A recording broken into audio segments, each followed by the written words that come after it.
News के साथ मैं हूं अफशीन कुरैशी और मैं हूं महरुख शहरियार। हेडलाइंस आप मुलाहिजा कर चुके हैं। बुलेटिन का आगाज करेंगे सबसे बड़ी खबर के साथ। कलअदम तहरीके तालिबान पाकिस्तान मुल्क में दहशतगर्दी की प्लानिंग करने लगी है। आपको ये बता दें कि ये अहम कॉल लीक हुई है, जिसके बाद कुछ सनसनीखेज इंकशाफात भी सामने आए हैं। टीटीपी के सरबराह नूर वली महसूद की खुफिया कॉल मंजर आम पर आई। नूर वली महसूद अपने दहशतगर्द अहमद हुसैन उर्फ गट हाजी को अस्पतालों, सरकारी अमलाक और स्कूलों को धमाके से उड़ाने की हिदायत देता रहा, जबकि DI खान में हेल्थ सेंटर पर हमला भी उसी की कड़ी है। मीडिया पर खबर आने के बाद शदीद अवामी रद्द-ए-अमल के नतीजे में खारजी टोले ने खुफिया कॉल को AI जनरेटेड करार देकर राह फरार इख्तियार की।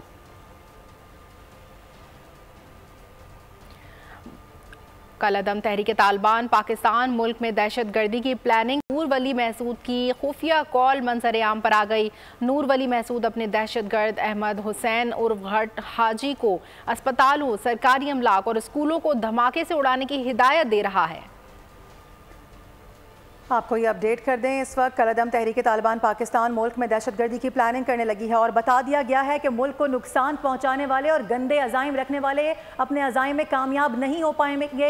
इस पर अहम फैसले भी किए जा रहे हैं और इस पर जो पूरी रियासती मशीनरी है वो इस वक्त हरकत में आ चुकी है। कलअदम तहरीके तालिबान पाकिस्तान मुल्क में दहशतगर्दी की प्लानिंग करने लगी है। TTP के सरबराह नूर वली महसूद की खुफिया कॉल मंजर आम पर आई है। नूर वली महसूद अपने दहशतगर्द अहमद हुसैन उर्फ गट हाजी को अस्पतालों, सरकारी अमलाक और स्कूलों को धमाके से उड़ाने की हिदायत दे रहा है, जबकि DIG खान में हेल्थ सेंटर पर हमले भी इसी की कड़ी हैं। और कुछ देर पहले बोल न्यूज़ से गुफ्तगू की है ब्रिगेडियर रिटायर्ड हारिस नवाज साहब ने। क्या कहना था उनका, वो दिखाते हैं आपको।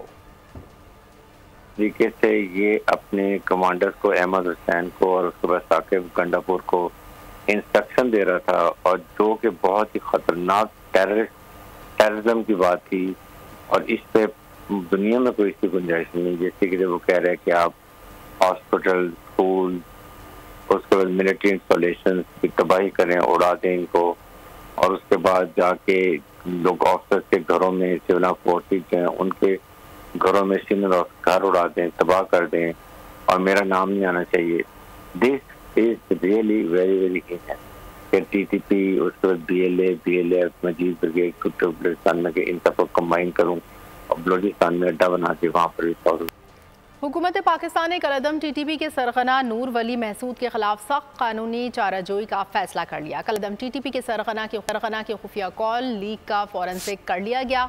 नूर वली महसूद के खिलाफ सख्त कानूनी चाराजोई की जाएगी। फॉरेंसिक रिपोर्ट के बाद नूर वली और गट हाजी के खिलाफ मुल्क के अंदर और बाहर सख्त कानूनी चाराजोई की जाएगी। नूर वली महसूद की अफगानिस्तान में मौजूदगी और पाकिस्तान में बराह रास्त दहशतगर्दी करवाने पर अफगान अबूरी हुकूमत से एहतजाज भी किया जाएगा। अफगान तालिबान से दहशतगर्दों को पाकिस्तान के खिलाफ मुसलसल दहशतगर्दी और संगीन जराइम करने पर पाकिस्तान के हवाले करने का मुतालबा भी किया जाएगा। अफगान अबूरी हुकूमत खारजी टोले की दहशतगर्दाना सरगर्मियां रोकने में नाकाम हो चुकी है। दहशतगर्दी की लानत को जड़ से उखाड़ने के लिए पाकिस्तान हर मुमकिन हद तक जाएगा।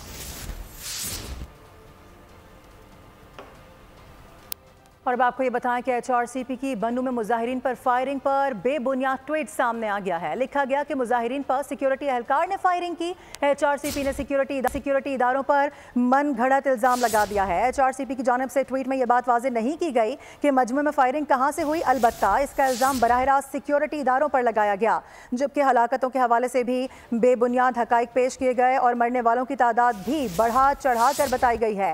तंजीम की जानिब से फेक न्यूज़ फैलाने पर सिविल सोसाइटी की जानिब से मजम्मत की जा रही है। ब्रिगेडियर वकार हसन ने कुछ देर पहले इसी हवाले से गुफ्तगू की थी बोल न्यूज़ से, वो आपको दिखाते हैं।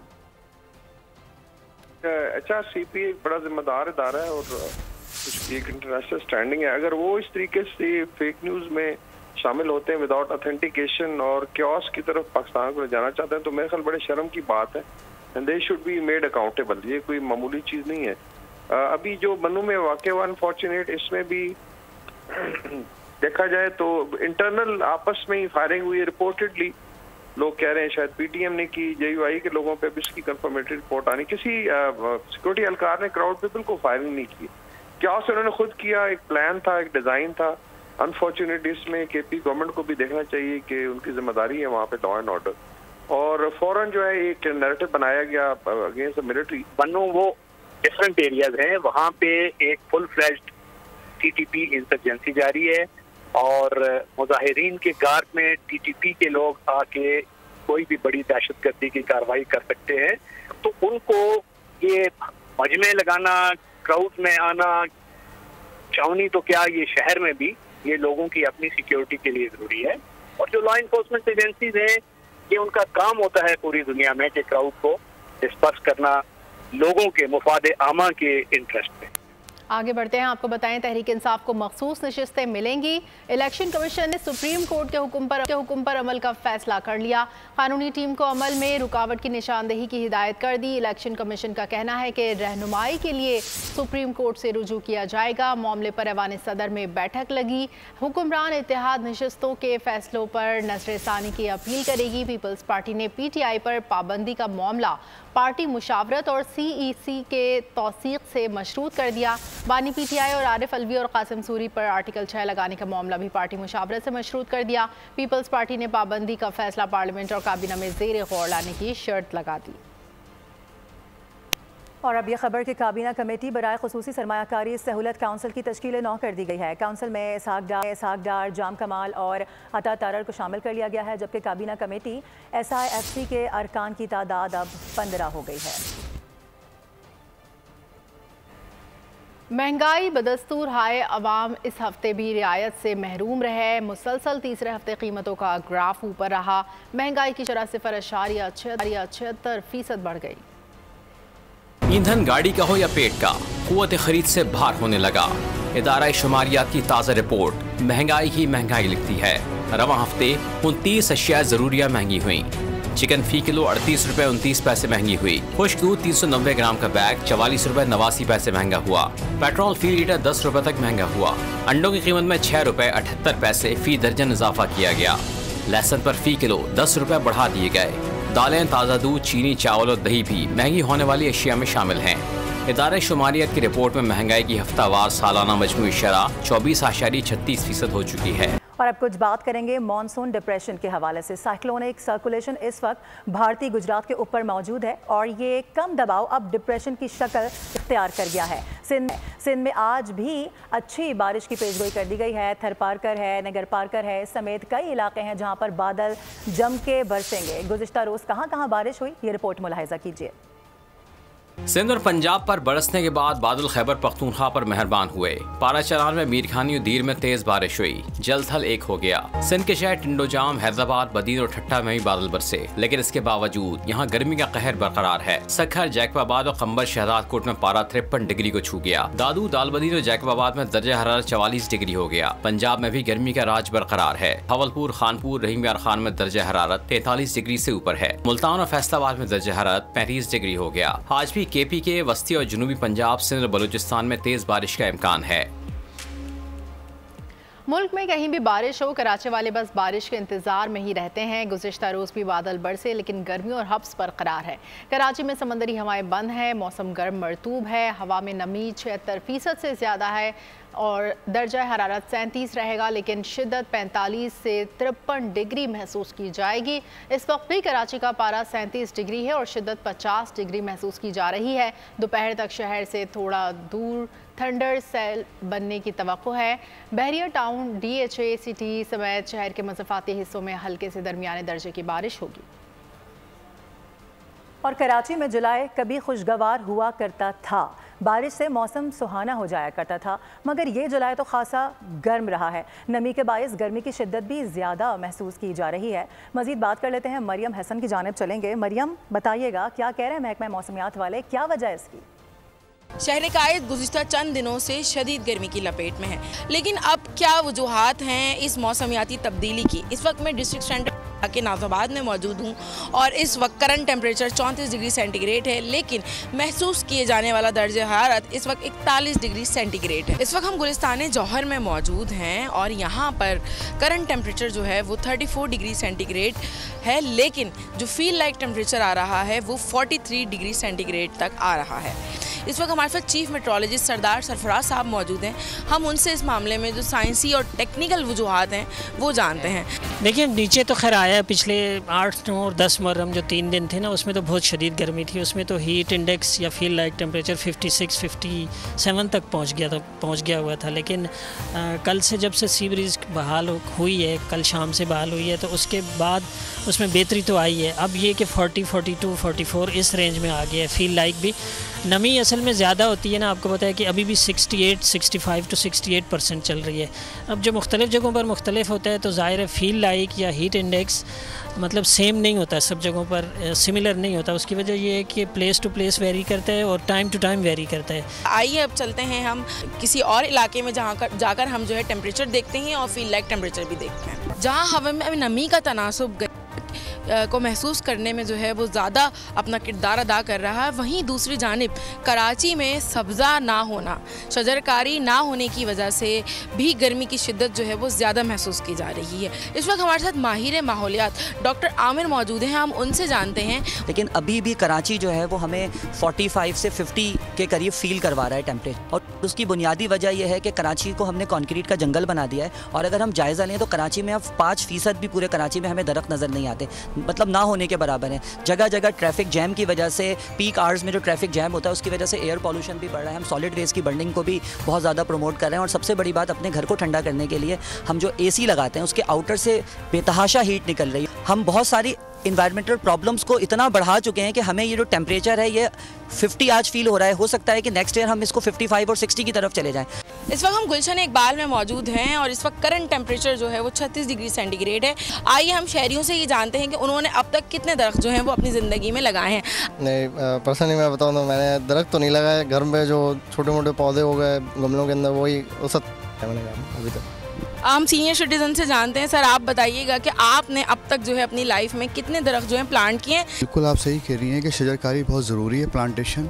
चूँकि जो क्लाइमेट चेंज आ रहा है वो इस वजह से आ रहा है कि हमारी ग्लोबल वार्मिंग बढ़ रही है, एवरेज टेम्परेचर इंक्रीज़ कर रहा है डे बाय डे। कराची को कार्बन डाइऑक्साइड से अगर पाक करना है और इस बढ़ती गर्मी से पाक करना है तो हर शहरी को अपना फ़र्ज़ अदा करते हुए दरख्त लगाने की जो है वो ज़रूरत है। अगर शहरी जो हैं फ़ौरी तौर पर हंगामी बुनियादों पर आज से जो है प्लांटेशन का आगाज़ करते हैं तो आइंदा आने वाले चंद सालों में कराची का जो तेज़ी से बदलता मौसम है उसमें काफ़ी हद तक कमी हो जाएगी। कराची में बदतरीन गर्मी के साथ लोड शेडिंग ने शहरियों की जिंदगी अजीरन बना दी। मज़ीद जानते हैं कफील अहमद से, जो इस वक्त कोरंगी अलावाला टाउन में मौजूद हैं। जी कफील। कराची में सबसे बड़ा मसला है कि तो मौसम जो है वो बहुत ज़्यादा गर्म है और उसके साथ साथ होने पर सुहागा ये है कि जो बिजली की अदम फरामी है उसने ना सिर्फ घरों में बल्कि दुकानों का अपने कारोबारी मराकज़ या मुकम्मल तौर पे जो है वो इस वक्त परेशान जो है वो दो चार हैं। मैं इस वक्त अल्लाहवाला टाउन कोरंगी से रिपोर्ट कर रहा हूँ। यहाँ कितने घंटे की बिजली आती है ये साहब बताएंगे। सर, ये कितने घंटे बिजली आती है? अब 24 घंटे में 8 घंटे बिजली आती है। 24 घंटे में सिर्फ 8 घंटे बिजली आती है इधर अल्लाहवाला टाउन की। बुजुर्ग यहाँ मौजूद है। सर, ये बताइए कितने घंटे की लोड शेडिंग है और कैसे आप लोग यहाँ दुकानों पे काम कर रहे हैं? काम कर ही कहाँ रहे हैं, बस आते हैं बैठते हैं फिर चले जाते हैं। कोई काम करने की ज़रूरत ही नहीं है हमें, बस बिजली का बिल आएगा वो अदा करेंगे और चले जाएंगे बस। नहीं तो वो काट के चले जाएंगे बिजली को, अगर बिल नहीं जमा करेंगे तो कोई पूछने वाला नहीं है। कोई पूछने वाला नहीं है, कोई कहने वाला कुछ नहीं है भाई। ये बेबसी का आलम आपने देखा कि बिजली जो है वो काट कर चले जाएंगे। बिल अदा करने के लिए हम लोग ज़रूर हैं लेकिन बिजली यहाँ मैसर नहीं है और इनका यही मुतालबा है कि फौरी तौर पर बिजली की जो बहाली है। कफील अपडेट कर रहे हैं आप, बेहद शुक्रिया आपका। और एक छोटे से सिस्टम ने पूरी दुनिया को हिला कर रख दिया। आपको बताएं कि माइक्रोसॉफ्ट का सिस्टम पुरस्कार खराबी का शिकार हुआ तो कई ममालिक में ट्रांसपोर्ट, एविएशन, बैंकिंग समेत कई सर्विसेज दरहम बरहम हो गई। खराबी की वजह cyber security, company crowd strike, तकनीकी मसाइल करार दिए जा रहे हैं। परवाजों में कोताही, रेलवे सर्विस गैर फाल, मीडिया इदारे ऑफ एयर, बैंकिंग सिस्टम बैठ गया। माइक्रोसॉफ्ट के सिस्टम में बड़े पैमाने पर खराबी पैदा हुई। IT शोबों की बंदिश से कई सर्विसेज मुतासर हुई। ऑनलाइन सर्विसेज में गैर मामूली रुकावट आई। लंदन स्टॉक एक्सचेंज ग्रुप के प्लेटफॉर्म को भी बंदिश का सामना रहा। ऑपरेटिंग सिस्टम में गड़बड़ ने बरतानिया में रेलवे शेड्यूल दरहम बरहम कर दिया। ऑस्ट्रेलिया, जर्मनी, स्पेन, भारत में कई परवाजें मनसूख कर दी गईं। स्विस को देते हैं। स्विट्जरलैंड के फेडरल ऑफिस बराए साइबर सिक्योरिटी के मुताबिक इस कंपनी की जानिब से एक ऐसा अपडेट भेजा गया था जिसने कंप्यूटर निज़ाम में तकनीकी खराबी का आगाज। आपको बताएं, कराची के इलाके कोरंगी सनती एरिया की फैक्ट्री में लगी आग पर काबू पा लिया गया है। आग पर काबू पाने के लिए लांडी, कोरंगी और मंजूर कॉलोनी के फायर स्टेशन से गाड़ियां तलब की गई हैं। आग कैसे लगी इसकी वजूहात सामने नहीं आ सकी। कराची में ये इलाका है जहां फैक्ट्री में लगी आग पर काबू पा लिया गया है। एक और अहम मामला, एंकर आयशा जहांजेब ने शौहर से खुला लेने का फैसला कर लिया है। उनका कहना है कि बच्चों को अदालतों के चक्कर में नहीं लगवाना चाहती, उनकी कस्टडी भी अपने पास रखूंगी। फैमिली मुअज़्ज़िज़ीन के साथ कुछ शराइत तय हुई हैं, लिहाजा मुल्ज़िम की अगर जमानत मंजूर हो भी जाए तो कोई एतराज़ नहीं होगा। सरगोदा के निजी अस्पताल में मुबैना तौर पर गलत इंजेक्शन लगने से खातून की हालत बिगड़ गई। अहल खाना के मुताबिक डॉक्टर की अदम मौजूदगी में स्टाफ नर्स ने इंजेक्शन लगाया जिससे हालत ख़राब हुई। खातून को फौरी तिबी इमदाद के लिए DHQ अस्पताल मुंतकिल कर दिया गया।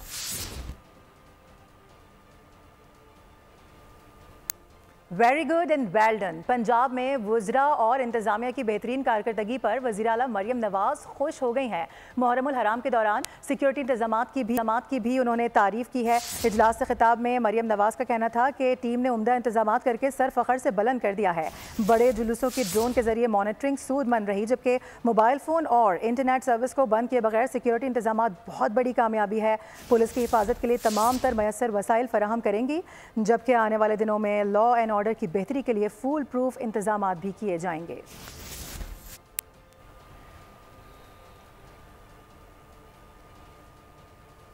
और कराची से मुतालिक एक अच्छी खबर आ रही है। पेश गोई दुरुस्त साबित हुई है। कराची का जुनूब इस वक्त भीग चुका है। जी हाँ, वहाँ पर बारिश का सिलसिला शुरू हो चुका है। कराची का इलाका है कोरंगी, मलीर और अतराफ के जो इलाके हैं वहाँ पर इस वक्त बारिश रिपोर्ट हो रही है और हमारी नुमाइंदा मरियम हसन भी इसी दौरान हमें ज्वाइन कर चुकी हैं। बात करेंगे उनसे। मरियम, आज सबसे अच्छे चांसेस थे बारिश के। महकमा मौसमियात की जानिब से बताया गया था पिछले दिनों की निस्बत आज बारिश ज़्यादा होगी और तमाम तर कराची को भिगोएगी। क्या तफसीलात हैं इसकी? और इस वक्त शहर के जुनूब, जिसके नतीजे में जितने भी शहर के जुनूबी इलाके हैं, खुसूसन क्लिफ्टन, DHA, गिजरी समेत कोरंगी समेत जो दीगर इलाके हैं, वहाँ पर इस वक्त गरज चमक के साथ हल्की बारिश का सिलसिला जो है वो शुरू हो गया है। महकमा मौसमियात के मुताबिक अब से कुछ देर में ये सिस्टम जो है पूरे शहर को अपने लपेट में लेगा और उसके बाद जो है शहर भर के बाकी जो है वो बारिश को जो है वो इंजॉय कर सकेंगे। याद रहे, इस पर गुलशन मेमार, गुलशन हदीद, एहसनाबाद, कायदाबाद, मलीर तक जो है बारिश का आगाज जो है वो शुरू हो गया है। गरज चमक के साथ जो है इस वक्त हल्की सा मौसम लहजे की अभी वहाँ पर तो ये सिलसिला शुरू हो गया है, लेकिन वक्तन फवक्तन ये जो सिलसिला है पूरे शहर को अपनी लपेट में लेगा। अपडेट करने के लिए बेहद शुक्रिया आपका मरियम। बांग्लादेश में सरकारी कोटा सिस्टम के खिलाफ जारी पुरतशद्दुद एहतजाज के बायस मुल्क भर में कर्फ्यू नाफिज है। मुजाहिरीन और पुलिस के दरमियान तसादुम में 105 शहरी हलाक हो चुके हैं। हालात कंट्रोल करने के लिए फौज तलब कर ली गई है। इंटरनेट फ़ोन सर्विस मअतल हैं। TV चैनल्स पहले ही ऑफ एयर हैं। हैकर्स के सरकारी वेबसाइट पर हमले भी हुए हैं, जिससे मुल्क में हालात मज़ीद खराबी की तरफ जा रहे हैं। बांग्लादेश की तेज़ी से बिगड़ती हुई सूरत हाल के पेश नज़र पाकिस्तानी तलबा को हिदायत की गई है कि वो हॉस्टल में अपने कमरों में ही रहें। अहम खबर आपको देंगे कि आलमी अदालत इंसाफ ने फ़लस्तीनी इलाकों पर इसराइली कब्जे को गैर कानूनी करार देते हुए खुद मुख्तार रियासत का क़याम फ़लस्तीनियों का हक करार दे दिया है। आलमी अदालत ने कहा है कि इसराइल ने मकबूजा फ़लस्तीनी इलाकों के शहरियों को ज़बरदस्ती बेदखल करके संगीन जुर्म का इर्तिकाब किया है। साथ ही अदालत ने इसराइल पर जोर दिया है कि वो मकबूजा फ़लस्तीनी इलाकों से जल्द अज जल्द अपने गैर कानूनी कब्जे का खात्मा करें। गज़ा पर इसराइली जारहियत रुक न पाई। जुमे की रात से हफ्ते की सुबह तक अल नसीरात कैंप और दीगर इलाकों को लड़ाका तैयारों और ड्रोन से निशाना बनाया गया, जिसमें 25 से ज़ायद फ़लस्तीनियों की शहादत की इत्तलात हैं, जबकि दर्जनों ज़ख्मी हैं। खान यूनिस में इसराइली ड्रोन ने साइकिल सवार फ़लस्तीनी को भी न बख्शा। मगरबी किनारे में मोमर फ़लस्तीनी को सर में गोली मार दी, जबकि मज़ीद 3 फ़लस्तीनियों को भी फायरिंग करके शहीद कर दिया। और अब जिक्र करेंगे अमेरिका के सदारती इलेक्शन के हवाले से। अमेरिकी सदर जो बाइडन ने इंतखाबी मुहिम दोबारा शुरू करने की मनसूबाबंदी शुरू कर दी है। बाइडन को सदारती इलेक्शन से रोकने के लिए डेमोक्रेट अरकान ने भी मुहिम को तेज़ कर दिया है। आपको ये बता दें कि इस वक्त ऐवान नुमाइंदगान के मजीद 5 अरकान हैं और 1 सेनेटर हैं जिन्होंने बाइडन के खिलाफ रिपोर्ट किया है। साथ ही साथ वो उनके खिलाफ भी नज़र आ रहे हैं। इस तरह बाइडन मुखालिफ डेमोक्रेट अरकान कांग्रेस की तादाद तकरीबन 28 हो गई है। बाइडन की फैमिली ने बाइडन के सदारती इलेक्शन से दस्तबरदारी पर गौर शुरू कर दिया है। रिपब्लिकन नेशनल कन्वेंशन में तकरीर करने पर अमरीकी मीडिया ने साबिक सदर ट्रंप के कई झूठ पकड़ लिए। अमरीकी मीडिया ने ट्रंप के 22 दावों को झूठ करार दे दिया। ट्रंप ने तकरीर में बाइडन दौर में रिकॉर्ड महंगाई के दावे किए थे। ट्रंप ने गुज़िश्ता इलेक्शन में धांधली और अपने दौर में इमिग्रेशन से मुतालिक भी दावे किए थे। अमरीकी मीडिया के मुताबिक ट्रंप ने बाज़ मामलात में सफ़ेद झूठ बोला। और अभी खबर यह है कि साबिक अमरीकी सदर डोनाल्ड ट्रंप और सेनेटर जेडी वेंस को कत्ल की धमकियां मिलने लगी हैं। फ्लोरिडा में पुलिस ने मुलजिम को गिरफ्तार भी कर लिया है, जबकि मुलजिम ने सदर और नायब सदर के उम्मीदवार और फैमिली को कत्ल की तहरीरी धमकी दी थी। मुलजिम से तहकीकात का आगाज कर दिया गया है। ट्रंप पर हमला करने वाला ड्रोन उड़ाकर हदफ का जायजा लेता रहा। अहलकार हमलावर को निशाना बनाने में नाकाम रहा। सर्विस के एहलकार ने मैथ्यू को एक ही गोली से हलाक किया। साबिक अमरीकी सदर डोनाल्ड ट्रंप के तहफ़्फ़ुज़ में नाकामी पर अमरीकी सीक्रेट सर्विस की डायरेक्टर को ऐवान नुमाइंदगान कमेटी ने तलब कर लिया। कैम्बरली चैटल कमेटी में पेश होकर बयान रिकॉर्ड कराएंगी। जेम्स को मर ने ट्रंप पर हमले को सीक्रेट सर्विस की तारीखी नाकामी करार दे दिया। स्पोर्ट्स न्यूज़ में आपको बताएं कि बाबर आजम, रिजवान और शाहीन को कनाडा की ग्लोबल T20 के लिए NOC नहीं मिलेगा। पीसीबी का कहना है कि मसरूफ सीजन और खिलाड़ियों के वर्कलोड को मद्देनजर रखने का फैसला किया गया है। पाकिस्तान टीम को तीनों फॉर्मेट में इन खिलाड़ियों की खिदमत दरकार होंगी, जबकि इफ्तिखार अहमद, मोहम्मद आमिर, आसिफ अली और मोहम्मद नवाज को NOC जारी कर दिए गए हैं।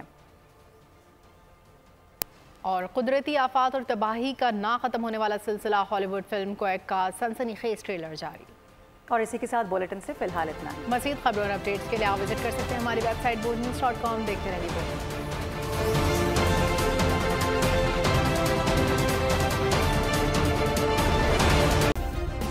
सब्सक्राइब करें और बेल दबाएं ताकि कोई खबर रह न जाए।